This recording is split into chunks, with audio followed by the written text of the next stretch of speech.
I'm Nora Whitfield, 66 years old, and for the past decade, my life has revolved around 4 little people who aren't technically mine to raise. After my husband passed, I thought I would spend my later years quietly tending my small home in Columbus, Ohio, enjoying the weekly quilting circle at church, maybe taking a short trip with my friend Doris now and then. Instead, I became the anchor for my son Marcus and his wife Lila, holding together a household that seemed to crumble the moment I wasn't there. Mornings start before the sun rises. I pour cereal into bowls, make sure each child is dressed and has shoes that actually fit. Sophie, 14, nags about a history project. Dylan, 11, taps a pencil incessantly against the counter. Caleb, 8, digs through the fridge for a snack. And Elsie, 6, wraps herself around my leg before I've even had a sip of coffee. I manage the chaos as best I can, packing lunches, driving them to school, and somehow keeping the car from turning into a war zone of backpacks and lost homework. Once the kids are gone, the house feels quiet enough to hear my own thoughts. Laundry waits to be sorted, dishes to be washed, floors that never seem to stay clean. Grocery shopping stretches my small Social Security check. But I buy what the children need without hesitation, because no one else will. Afternoons blur into homework sessions, snack preparations, and correcting arguments over who gets the last juice box.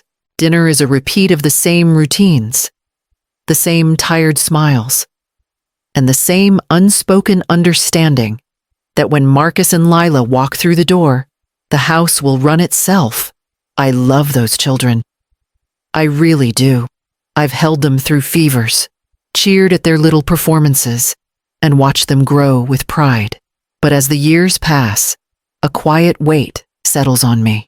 My own life has been swallowed by theirs, my days measured by the needs of 4 children who aren't mine to raise. I sometimes wonder if anyone notices how exhausted I am, how little of myself remains outside of their chaos. How many years can you give of yourself before realizing your life has disappeared? Would you speak up if it meant facing conflict with your own family? And yet, every morning, the cycle begins again. And I brace myself for the next challenge, never knowing what it will be. Sunday evenings were supposed to be calm, a small break from the chaos of the week. Marcus and Lila invited me over for dinner, insisting it was just family time, though I knew it usually meant the same thing: more expectations for me to manage the children, keep the house in order, and make sure everyone was fed.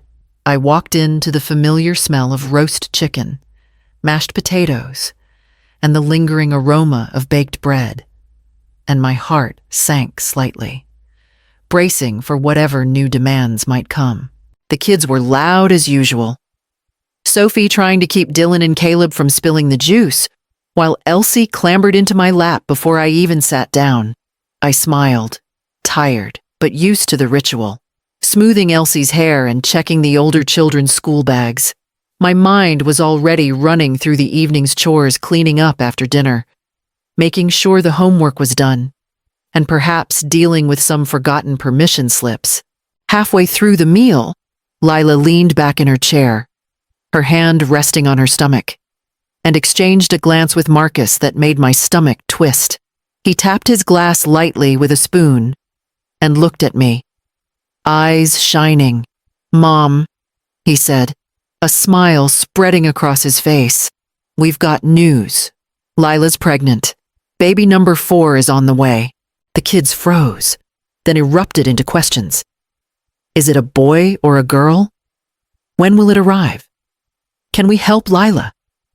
Beamed, expecting excitement from me. But all I could feel was a cold weight in my chest. Another child. Another round of late nights, early mornings, endless diapers, and constant supervision. I forced a smile, clapped along with the children, and whispered congratulations. But my mind was already calculating how much more of my life this would consume. I wanted to feel happiness for them, but the truth pressed against me like a heavy stone. My time, my freedom, my health. I had almost nothing left to give. Another baby. How do you stay happy for them when your life feels stolen?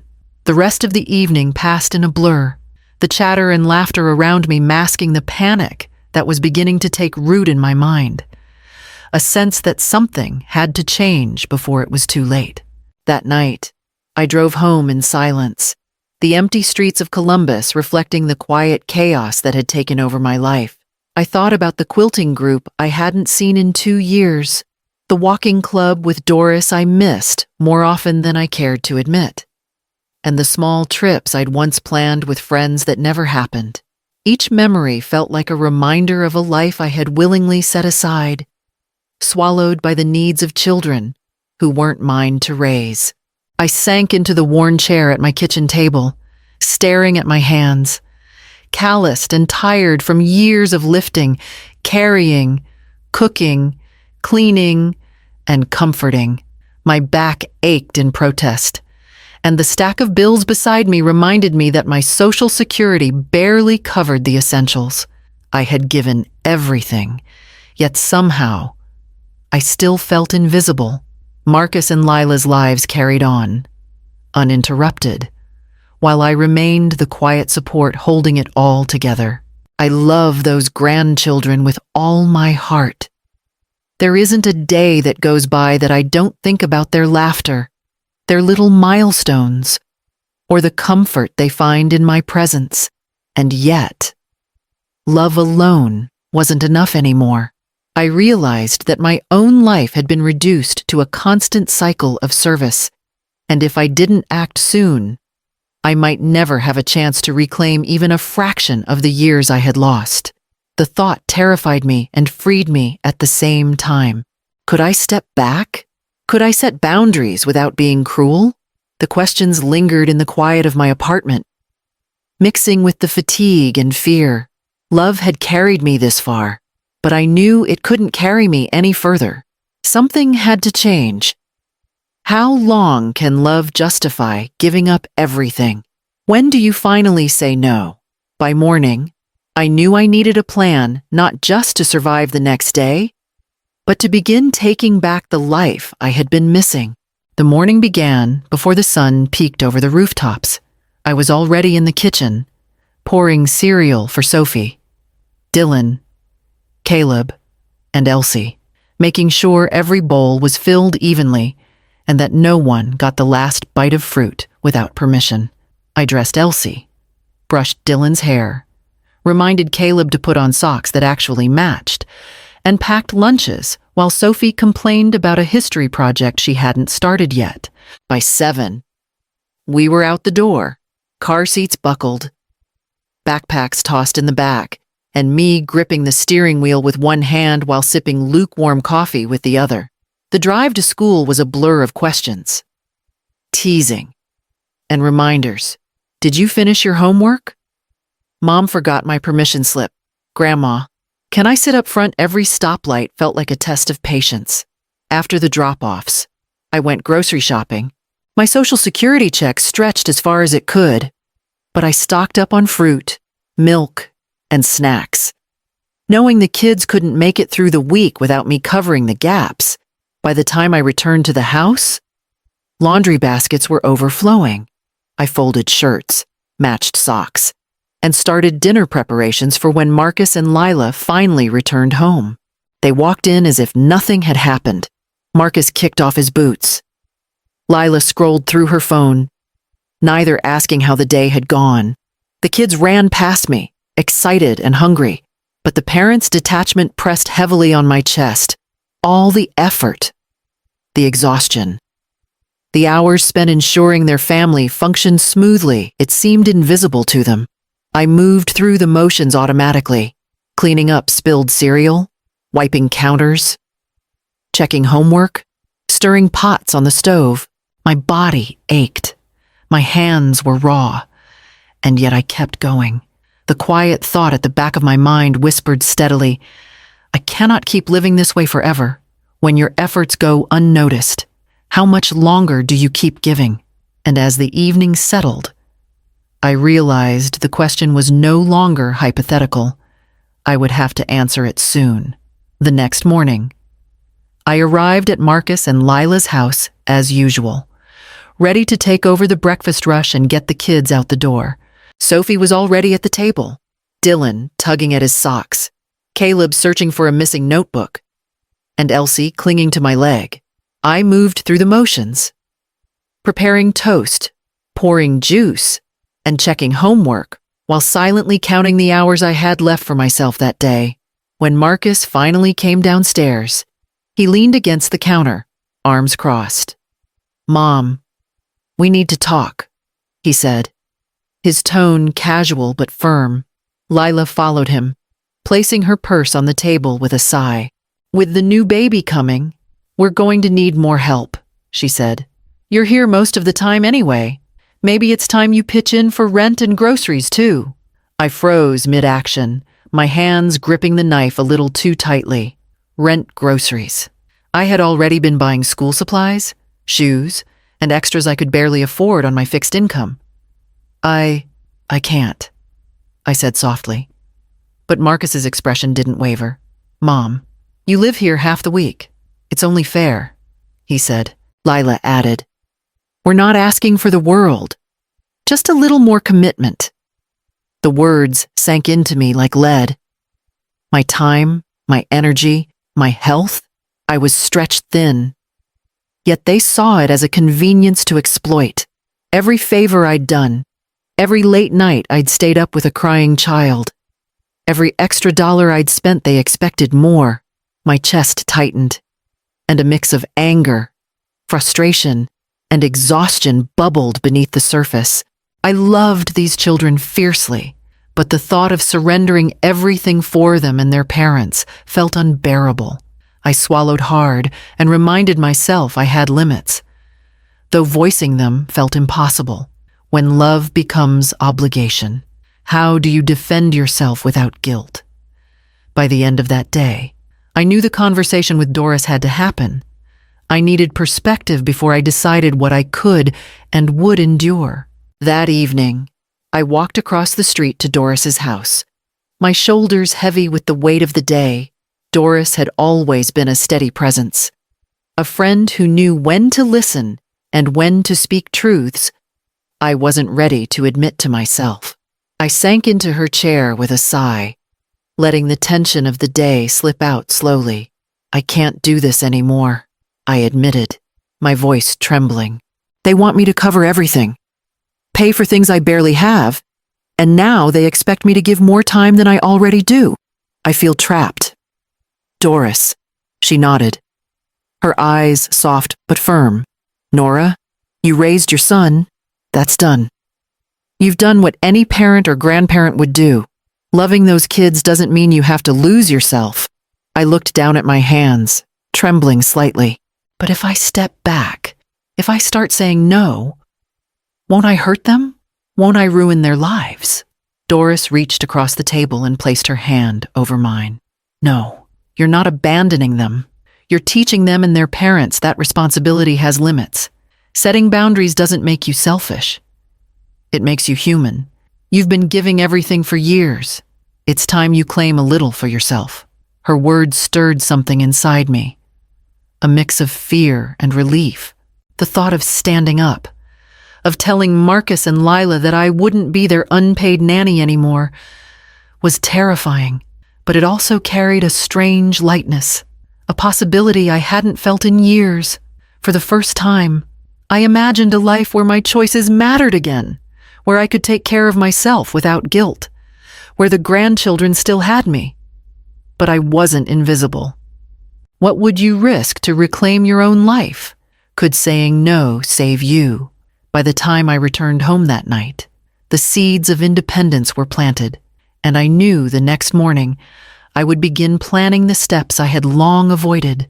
The next morning, I sat at my kitchen table with a notebook, a list of senior apartments, and a calculator in hand. I carefully tallied my Social Security check against rent, utilities, groceries, and the modest expenses I could no longer absorb for Marcus and Lila. It wasn't much, but I realized that with careful budgeting, I could manage a small one-bedroom apartment, a space that would finally be my own. Over the next few days, I called several places, asked questions about availability, and even scribbled down potential part-time work at the local senior center to supplement my income.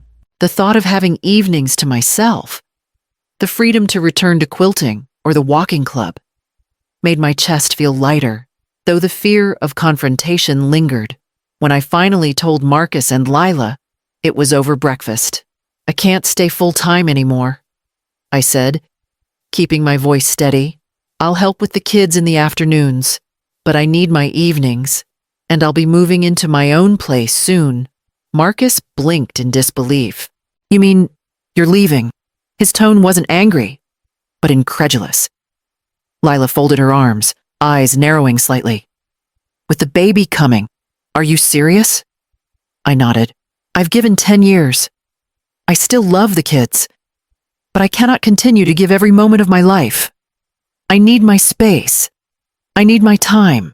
There was silence, heavy and tense, as if my words had shattered the calm they had always expected from me. I could see the wheels turning in their heads, trying to measure how this decision would affect them, how they could pressure me to change my mind. Can you step away from those who need you most without feeling guilty? I left the table that morning with a strange mix of fear and relief, knowing that the path to reclaiming my life had begun, and the real challenge of standing firm was still ahead. After moving into my own apartment, I began to hand small tasks back to the grandchildren. Sophie learned to prepare simple dinners, stirring pots and flipping pancakes without my constant supervision. Dylan took charge of his laundry, sorting colors, measuring detergent, and folding his own clothes. Caleb proudly set the table each evening, and little Elsie began putting her toys back in the bins without prompting. At first, there were mistakes: spilled milk, unevenly folded shirts, scrambled eggs slightly undercooked, but each attempt built confidence. I guided them gently, offering advice when needed, but resisted stepping in to do everything myself. Slowly, I felt a weight lifting from my shoulders, a sense of empowerment I hadn't known in years. Watching them learn and succeed on their own reminded me that love didn't mean complete control or constant sacrifice. I could still care deeply, still be present for them, without losing myself in endless chores and expectations. The house ran smoother than before, the children growing more independent with each passing day.